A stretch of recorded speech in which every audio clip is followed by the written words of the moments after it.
Salut chers frères et sœurs. Je viens ici parler d'un monsieur, monsieur Henri Konan Bédié, le père de l'ivoirité. Les vieux démons sont en train de se réveiller, ou plutôt ils sont en train de réveiller les vieux démons. Vous voyez bien, aujourd'hui encore, ce concept d'ivoirité commence à se faire entendre. Et surtout par M. Henri Konan Bédié. Henri Konan Bédié est suivi encore par des méchants, par des égoïstes, par des irresponsables. Parce que nous savons jusqu'où a mené la Côte d'Ivoire ce concept d'ivoirité. On nous a fait croire que c'était le concept d'ivoirité, c'était simplement une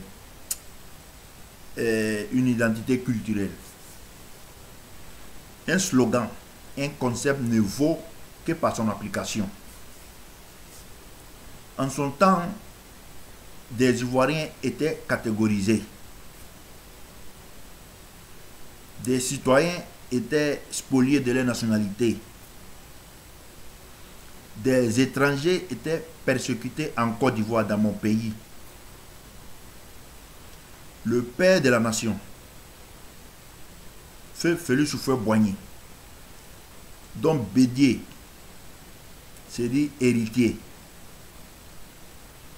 Je crois que l'héritage, c'est pas un nom. Il ne faut pas chanter l'héritage pour avoir le cœur d'un groupe. L'héritage, c'est une valeur. Vous voyez bien, au temps de Félix Houphouët-Boigny,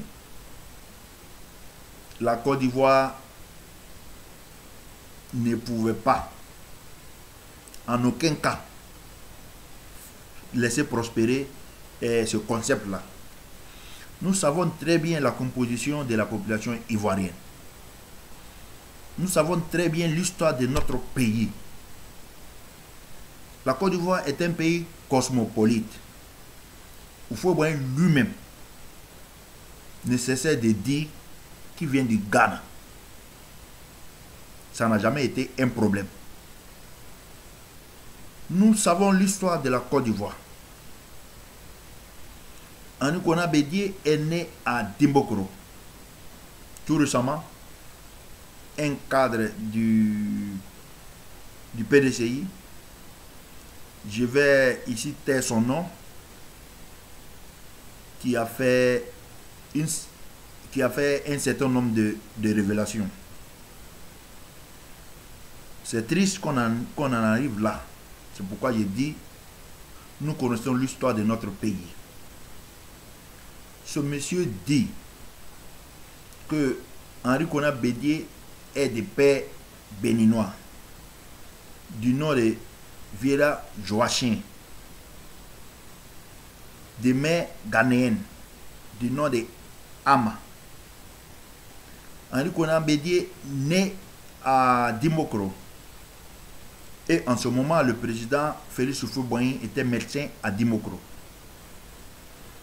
Je ne sais vraiment pas quel poste occupait ce béninois Vieira Joachim, mais qui a eu à enceinter une dame du nom de Ama, qui serait la mère de M. Bédié.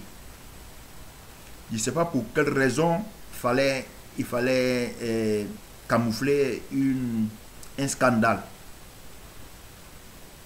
Le président, le futur président, Félix Houphouët-Boigny, qui était médecin à Dimbokro, s'est chargé de l'affaire et a envoyé M. Bédié avec sa maman ghanéenne Anna à Dimbokro, à Daoukro.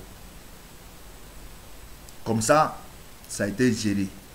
Vraiment, j'avoue encore que je ne sais pas pour quel scandale pour camoufler quel scandale Houphouët-Boigny a fait cela.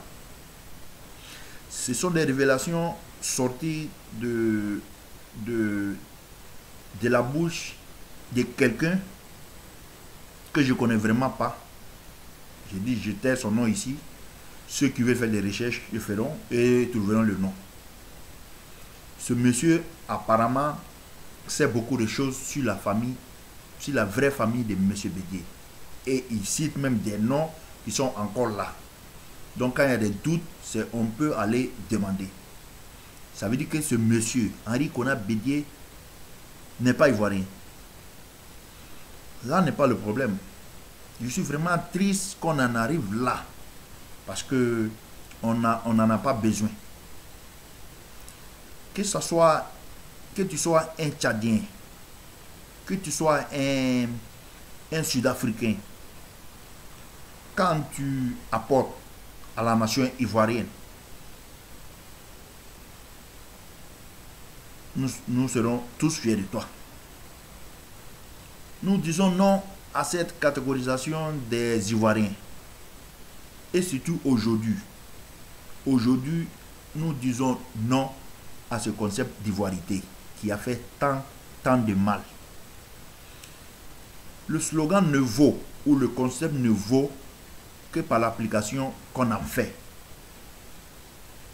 On a vu des Ivoiriens catégorisés, des Ivoiriens classés en zone, des étrangers et je dirais brimés. Aujourd'hui, nous disons non. Du chemin a été parcouru.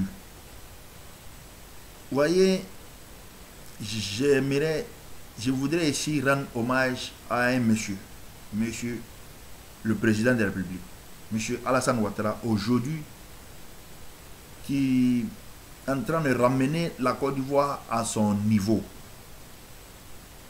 qui est en train de ramener les Ivoiriens à comment on dit ça, un vivre ensemble. Je ne veux pas parler de son programme parce que c'est pas vraiment le thème, mais aujourd'hui, on a commencé à revivre ensemble ces vieux démons qui n'ont aucun plan, aucun programme, aucun justificatif, encore viennent nous mettre dans ces débats-là. J'aimerais boucler le thème de la nationalité de M. Bédié. Je crois que je parlais de ça parce que on en a marre. On en a marre qu'on parle toujours des étrangers. On en a marre qu'on dise non. Regardez, je viens de suivre un débat entre deux représentants du RHDP, un représentant du FPI et un représentant du PDCRDA, animé par M. Thomas Baenchi. Le représentant du PDCI n'a fait qu'animer le plateau par ce venin ivoiritaire. Le représentant du FPI, Konaté Navigué, n'a fait que accuser les autres. Et voyez bien, soyons intelligents, soyons conscients. Et aujourd'hui, des discours de séparation, des discours de méfiance, nous n'en voulons plus. C'est d'ailleurs pourquoi je remercie ici M. Konaté Sidiki qui était sur le plateau. Parfois, on a levé un peu le ton, mais qui a su rassurer les uns et les autres. Ce gouvernement est à la tâche. Ce gouvernement est à la tâche. Vraiment, je crois qu'on peut faire confiance en ce gouvernement-là. Maintenant, j'aimerais venir encore sur des dates, sur des chiffres que donne M. Henri Konan Bédié. le taux de chômage en Côte d'Ivoire qui est situé entre 70 et 90%. Selon la BAD, il dit. Mais je crois que on fait des recherches. L'Organisation internationale du travail, je crois qu'il y a des critères. Ces critères sont basés sur d'abord l'âge du travail, l'âge de travailler, pardon, sur la disponibilité du travailleur,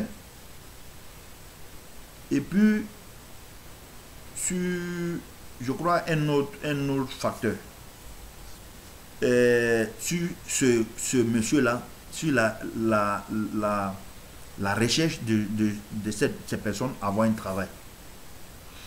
Encore, nous savons très bien que nos entreprises, nos travailleurs, nous avons un système vraiment à un taux très élevé qui travaille dans le secteur informel. Peut-on prendre ces secteurs-là pour faire vraiment des chiffres? Parce que le taux, c'est d'abord des gens qui sont régulièrement payés, des gens qui ont un salaire, qui sont déclarés par exemple à la caisse de stabilisation ou à la sécurité sociale. Mais nous savons nos entreprises chez nous. Nous savons un petit menuisier qui installe son petit atelier, il travaille. Mais ce monsieur-là, quand l'organisation ou quand la BAD fait des chiffres, des recensements, ce monsieur-là n'est pas recensé. Et nous avons comme ça plein. Donc évitons de faire l'amalgame entre la population. Évitons de donner des chiffres qui ne correspondent pas à nos réalités. Maintenant, j'aimerais venir ici le message à la nation du très cher Henri Konan Bédié, qui dit que les promesses n'ont pas été tenues. Des promesses de l'émergence. Mais regardez aujourd'hui, l'émergence, c'est pas une fin, c'est une continuité, c'est la poursuite de l'excellence. L'émergence, c'est pas non, on a courant pour arriver en 2020, ou bien courant pour arriver là. Non. L'émergence, c'est une lutte continue. Et aujourd'hui, on voit que la Côte d'Ivoire avance. Et lui, Henri Konan Bédié, qui aujourd'hui a fait son message à la nation sur la télévision du PDCI RDA, PDCI TV. C'est déjà une avancée. Il y a très peu de temps, il n'y avait pas de télé privée. Aujourd'hui, on a la possibilité d'avoir une télé privée. Le PDCI même a sa télé. Ça veut dire que l'État a modernisé certaines structures. L'État a mis certains projets en place pour que une télé privée puisse émettre. C'est déjà une avancée, il faut le reconnaître. Et Bédié qui dit, l'université de Koko dit que il y a de l'argent qui a été détourné, je ne sais pas qui, comment, mais on se rappelle.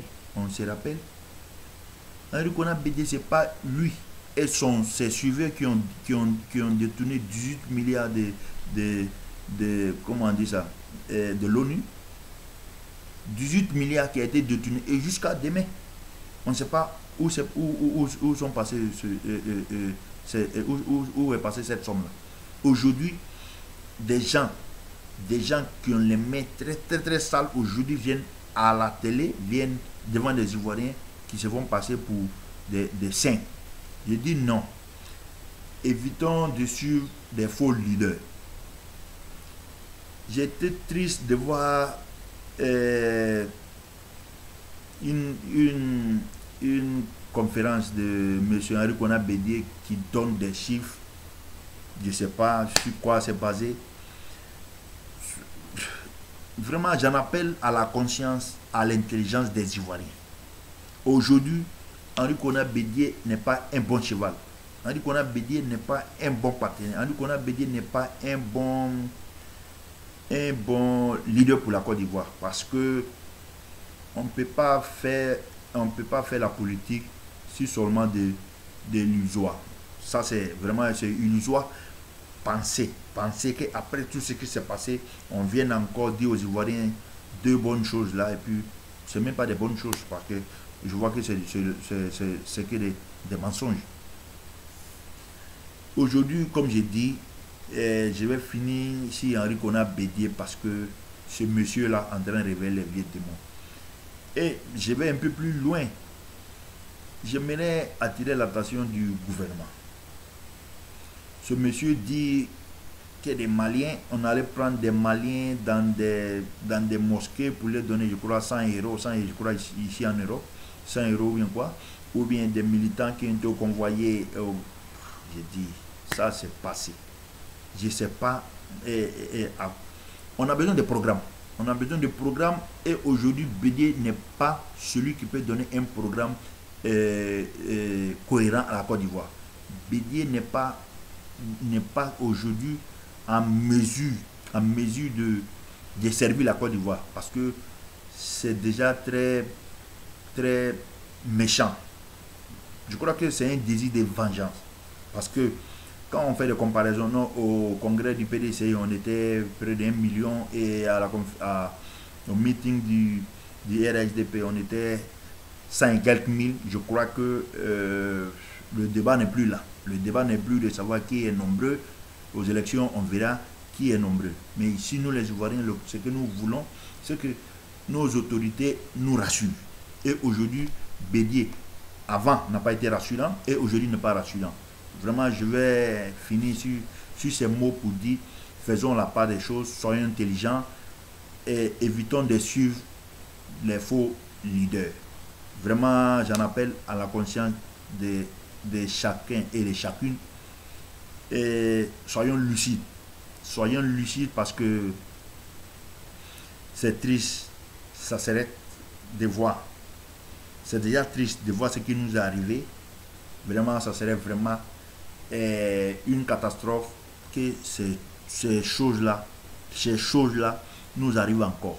Vraiment, nous n'accepterons plus que des gens, vraiment, je veux aussi dénoncer, nous n'accepterons plus que ces gens-là viennent avec leur venin pour empoisonner le peuple ivoirien.